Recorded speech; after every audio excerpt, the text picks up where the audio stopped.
G'day everyone, I'm really excited today because I've been asked to put together a video around the theme Possible Impossibles for National Science Week.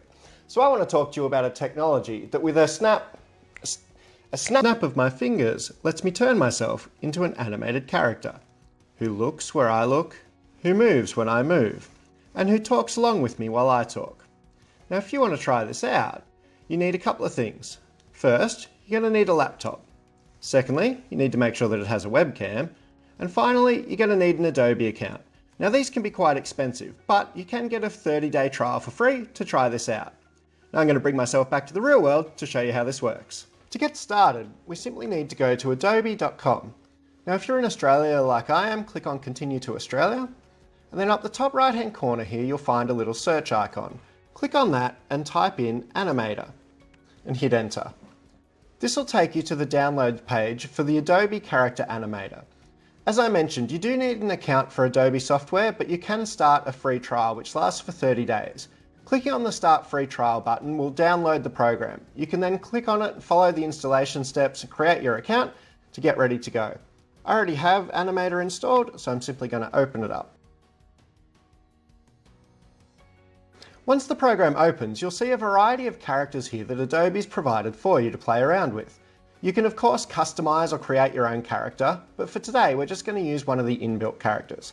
I'm going to start with Dr. Applesmith. I'm simply going to click on him and that'll start my scene. Once it's finished loading, you'll notice a couple of things. Firstly, you'll see your face up in the top corner here. This is what's being shown by your webcam.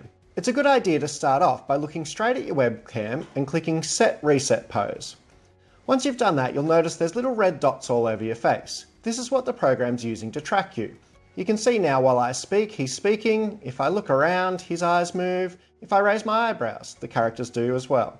This is what will follow along with your facial features, so make sure you hit Reset Pose just to get it perfect to start with.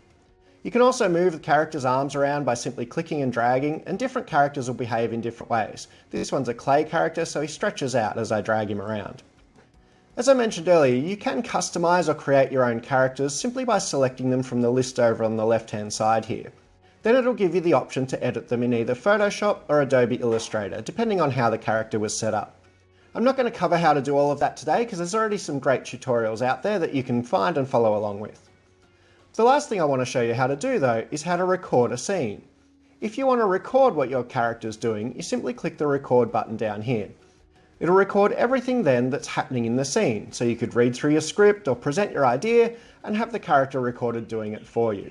All the stuff around the outside isn't recorded when you do that. It's as simple as that to create an animation of a character that follows along with your facial features and your voice. Now let's talk about the technology behind this and how it falls into the Possible Impossibles category. The technology we've been using here is called facial recognition. The way this works is that the program looks at a variety of different features on your face, like the placement of your eyebrows, your nose, your eyes, your chin. The combination of those features will be different for each person. Then the program's able to identify you from a picture or a video using that combination of features. Now, facial recognition technology was first proposed around the 1960s, but it's becoming much more common now. You may even have a phone or a tablet that unlocks by using your face. It's starting to be used in things like law enforcement and the health industry, and even in some schools to monitor attendance.